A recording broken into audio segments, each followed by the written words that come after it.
Hey everybody, what's up? It's James in the lab, and I'm with my good friend today, Tony. What's up, guys? Tony is in the lab. I'm in the lab. So today, we actually had a really great conversation today about stress and how to deal with stress during the crunch time. Tony is one of my not only good friends, but as well my business partner, my confidant. Really somebody that's been in my corner since day one of starting Hangry.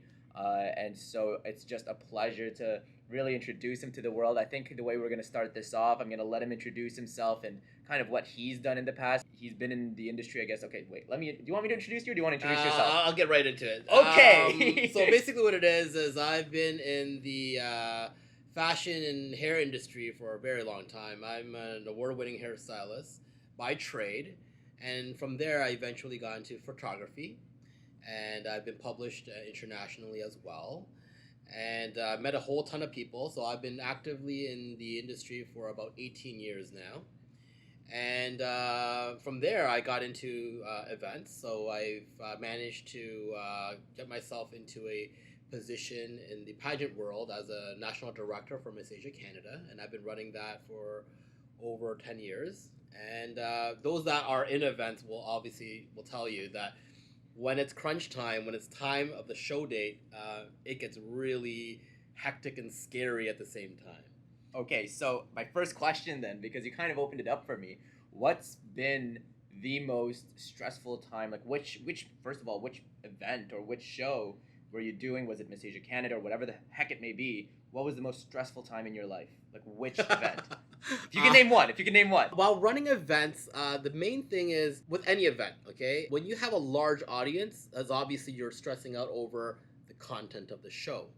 Or when you have an amazing content, then you stress out over the audience, because what's the point of having a good show when no one's there to watch it? Yeah. So all these little things will give you a lot of stress. And the biggest stress with events is that you have to just roll with the punches. You plan for everything, but you really got to think on the spot. And the best thing, I guess the most stressful thing was one event I didn't have control. This was actually in the internationals when I was in Malaysia with our other partner, John, and we were going in as a media team to support the mother pageant. And the worst feeling for me was like never knowing what is around the corner, what's on the agenda, and we pretty much had to roll with a lot of our or improvise with a lot of our strategies. So then what made it stressful? So you're in Malaysia. You're the top you're the media team doing the show during that time? Yeah. Okay, so what of that event made it stressful? Here's the beautiful part. Curveballs. What ended up happening was that during that time, the Chinese delegates from mainland China needed to obtain a visa in order to visit Malaysia. Obviously, the organizers, I don't know how they overlooked that. So by the time the delegates got to Malaysia, it was 3 days till the show. Not only did they have to rehearse, not only did they have to film and make sure that we have all the content ready for the show, none of them knew anything when they got there. So that was very stressful as well. And as well as there was obviously a language barrier as well. My media team couldn't communicate with the talent. What languages did they speak? Well, they spoke Mandarin and some Cantonese. There was a handful of girls from Hong Kong that spoke English. Okay. But what languages do you speak? I speak Cantonese and really, really bad Mandarin. But we're gonna try to work on that. There you go. And improve that. But yeah, the curveballs. Yeah. I think the biggest tip I can offer is be optimistic, stay calm, and make sure that you're analyzing everything rationally. Because the last thing you want to do is you want to just panic and then cause everybody to panic. That's the worst. Tony will know this. For me, I handle stress in a way that is it's not, I would say, unorganized, but it's really just, for me, when it builds up, it's like I just need to get away. And so for me, I love to relax. I love to just get away from the work itself. So my trainer, Jerome, if you're watching this, does a really big help in making sure that I de-stress through working out. But Tony, what are some of the strategies? So for me, it's working out or kind of doing some type of art. Like I love singing, so I'll write songs. Don't look me up on TikTok. Exactly, you're actually pretty good, man. But thanks, Tony. But Tony, what do you do to de-stress? Like, what is it specifically? Besides staying optimistic, besides doing all of these things, like, what do you physically do? Physically do to de-stress? Well, Well, we know you're a black belt. yeah, playing video games helps a lot. To be honest, each person will have their own way. So Yeah. for me, martial arts is always a way to de-stress. It's like the same thing with working out. Yeah.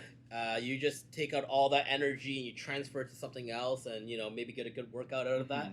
And the other one is playing video games. I find playing video games relaxes me. Yeah. And temporarily, at least, I focus on other things. But I think the biggest one for me is cooking. Oh. And have other people appreciate your food.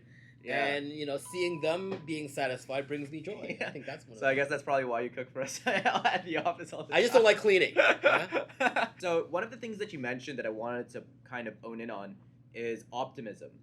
How do you stay optimistic during that crunch time, right? So how do you stay optimistic? What are you optimistic about? Is it like the financial gain? Is it the help? Like, what do you truly find joy from? The main thing I find is that being upset or starting to panic and complaining, all these things are not going to help the situation. So there could have been a lot more worst case scenarios that could have arrived from everything. Yeah. So staying focused is one thing, and look for opportunity. And remember, chaos brings opportunity. And if it wasn't because of the pandemic, I love that. we wouldn't be creating this, and we wouldn't be here right now. That's actually so true. I honestly, like, Tony is years. Okay, I don't want to say years ahead. Okay, anyways, Tony is definitely not within the spectrum that I would generally hang out with. So befriending him and as well John has been something really cool, really new. They both have been kind of mentors in my own life. And dealing with things like stress, dealing with things like being able to relax. And as they both know, when I first started at Hangry, it was like business, business, business, business. And they kind of let me know that there's a culture behind this. They're the ones that really taught me that, we're all going towards the same goal, be confident in everybody around us and be optimistic, but at the same time planned in everything that we're doing. Now, I guess to end this off, I always love ending off with Wait. Let me ask you a question. Okay, fine. We're not done yet. We're not done yet, okay? Because I want to know something as well. Now, obviously, I'm not a corporate person, and neither is our other co-founder, John. We're very artistic people. Now, obviously, you come from a corporate side as well. So and this is where you fill the void, right? When you came across us, what was going through your mind? And how were you gonna deal with us? What were you thinking? I honestly, I realized the strengths and weaknesses of the team right off the bat. John and yourself had great visionary experience. You guys knew the marketplace. You guys had the network. I've never seen somebody with a network like Tony. Like, in my whole entire life, if I had to choose one person that knew everybody in every single industry, it's Tony. He knows everybody from who runs, the Taste of the Danforth to it's just friendly people. We're just all of these food festivals. Like, when he tells me, like, oh yeah, like I know the guys, at Wong Fu. I'm like, what? How? I grew up with these guys. It's through a friend's friend. It's always like I grew up watching these friend. guys. I've been able to befriend people like that I would have never been befriended in my whole entire life, right? And so it's amazing to see the network that you guys have. But I realized that I think the very first thing that ran through my head was, okay, like we need to set up foundation, right? And for me, Hangry is actually my 15th business I've tried starting. So I've tried starting 14 other businesses before this that have all failed. And I look at it as learning from all of those failures to now being able to build something wonderful here at Hangry. So the very first thing I think that came across my mind to answer your question is, shit, there's a lot of work to do, but shit, these guys know a lot of fucking people. The way that their brains are wired, being a little bit more creative than I am, because I don't possess really. I think I possess different creative bones. Yes, it's different, but it's not the same.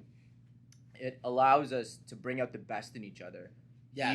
Like working with Tony, I've learned, like, our very first sales call we just vibed. You know, he was explaining the vision while I was bringing the foundation. It's like we're building a house from scratch with our sales pitch, right? And then the house that we're building is perfectly catered for the person across the table. Yes, right? yes. Like that's exactly how it was. Like I'm literally bricklaying over here, but Tony's, you know, he's giving the blueprint and he's showing the picture so that when you take the picture off, it looks exactly how it is because the foundation is there, right? Yeah. So really, one of the things I've learned from you guys is basically be nimble, be trusting, and at the same time, these guys have helped me out in the way that I treat people as a whole, right? Like being able to love on our clients, and that's something that I've learned from these guys because Tony has all of these great connections. He knows probably over hundreds of restaurant owners, and the relationships that he's built has been cultivated year over year over year over year.